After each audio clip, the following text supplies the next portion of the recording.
Che dire ragazzi di questo Milan tremendamente cinico nell'andare subito a far male, no? Aggredendo i punti deboli dell'avversario, l'ha subito stanato, no? Subito, immediatamente. Poi quando c'era da difendere, quando la partita è diventata più calda, quando avevi l'uomo in meno e una sola lunghezza di vantaggio, lì poi ha saputo anche essere operaio. Io premerei non tanto la prima parte quanto l'ultima. Cioè l'ultima parte, no? Gli ultimi 35-40 minuti che ti fanno capire che questo Milan fa sul serio. Questo Milan fa sul serio. Cioè è una squadra che sì, se da un lato diciamo il Napoli con appunto le sue mancanze lì dietro, mancavano 4 giocatori importanti, però il Milan l'uomo in meno e poi ha dovuto buttare dentro gente come Bartesiaghi, come Atekame, quindi non è che un Milan anche, no, se vogliamo, esperto con tutti gli uomini, no, ma di squadra ha saputo soffrire, e levato qualche tiro da fuori, qualche bella conclusione di Neres, ha tenuto botta, cioè ha tenuto botta per 35-40 minuti contro il Napoli.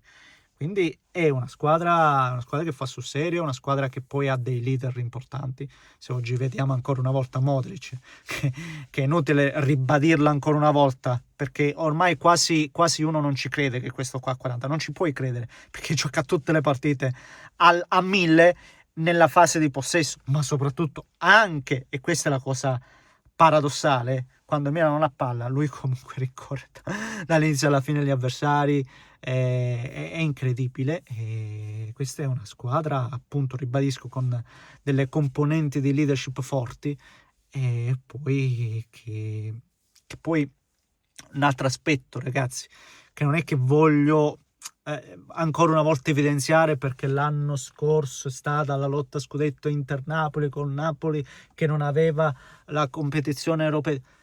Questo influisce, ragazzi, questo influisce, quindi quest'anno davvero attenti al Milan, ma davvero attenti al Milan. Perché dici questo influisce? Una cosa molto banale: oggi il Napoli, no, con una difesa in emergenza, se vogliamo, mancava Spinazzola, Oliveira, Rachmani, Buongiorno. Cosa deve fare Conte? Deve schierare Marianucci, perché non è in lista Champions, e quindi, no, contando che devi giocare tra 3 giorni, che le energie sono quelle che sono, rischi magari di perdere altri giocatori, non puoi rischiare appunto di stressare già i tuoi uomini, dove lì sei più carente in questo momento, devi mettere Marianucci e lo paghi. Il Milan questi ragionamenti per tutta la stagione non dovrà farli.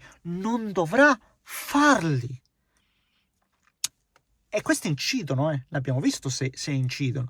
Quindi attenzione al Milan, perché questa magari non è una gara scudetto, perché dopo 5 giornate non può essere decretata come tale, però è una partita che ti dice che il Napoli c'è, scusate, che il Milan c'è. Il Napoli c'è di diritto, per carità, è la squadra campione d'Italia, ma il Milan c'è, perché non le vinci sono queste partite.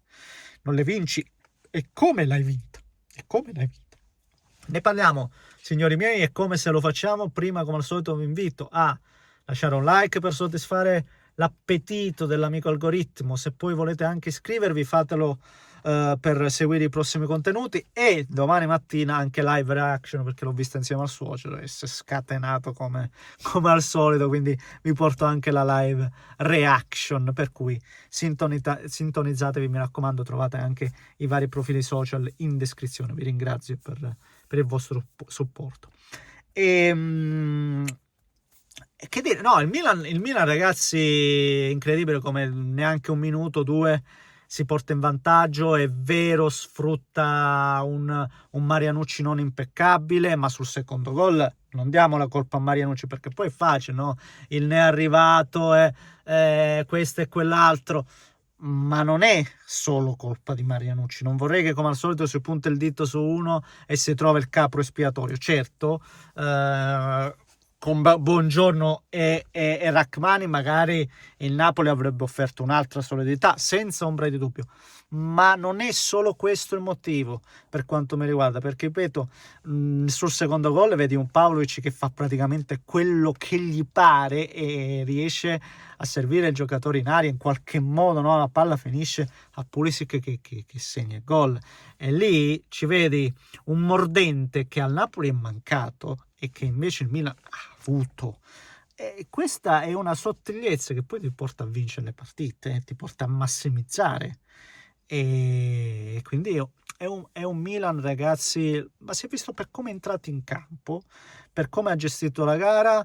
Poi, per carità, il Napoli è una squadra che non è semplice, non è che puoi mantenerla per 90 minuti, e il Napoli ha meritatamente trovato il modo di mettersi in corsa. Ecco, la bravura del Napoli in questa gara è stata quella, la capacità comunque di rimettersi in corsa, perché anche prima del rigore c'erano state delle situazioni che avevano in qualche modo evidenziato anche delle difficoltà difensive da parte del Milan, e trova quell'episodio là con Estupiñán che poteva compromettere la gara. Fa un errore gravissimo Estupiñán, perché non solo gli concede il rigore, quell'espulsione sacrosanta, e tu resti in 10 la tua squadra e metti a rischio una partita che invece poteva avere, non dico un epilogo diverso, perché quasi paradossalmente poi il Milan, ripeto, il Milan è piaciuto soprattutto con l'uomo in meno. Io vi arrivo a dire a questo, il Milan mi è piaciuto con l'uomo in meno per come ha tenuto, come l'ha di nuovo ridisegnata la squadra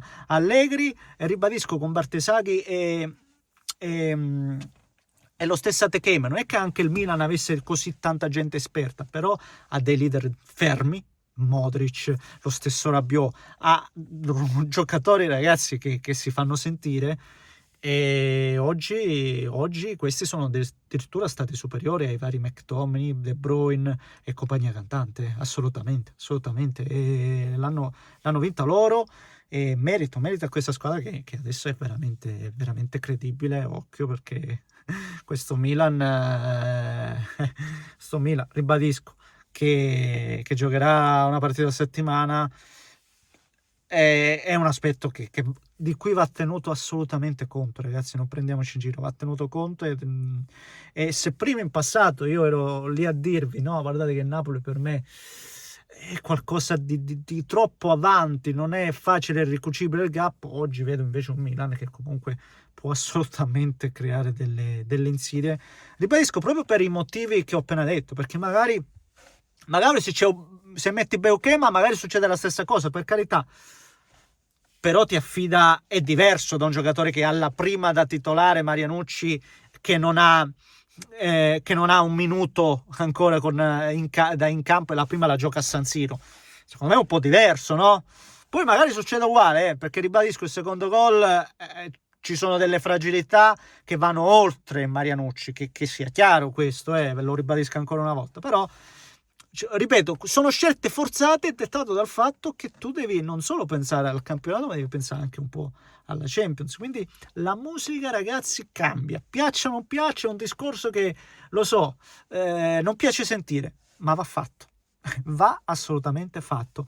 L'unico neo, se vogliamo, da parte di Conte, per quanto mi riguarda, e comunque il fatto che quell'uomo in più doveva trovare delle soluzioni, praticamente i cambi, come al solito, aspetta non lo so quanti minuti dopo l'espulsione, praticamente sì, toglie Hojlund, mette Lucca, togli McTominay, che teoricamente è comunque l'altra punta per come gioca Conte, e metti, che ha messo lì dopo?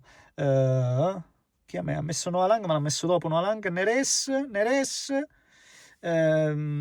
ma non aggiunge peso offensivo, tant'è che le occasioni, ripeto, poi il Napoli le ha con dei tiri da fuori di Neres, che poi tra l'altro sta raccogliendo poco, Neres, secondo me, poco minutaggio rispetto al giocatore che è, alle variabili che può apporre in una partita del genere. Quindi vediamo.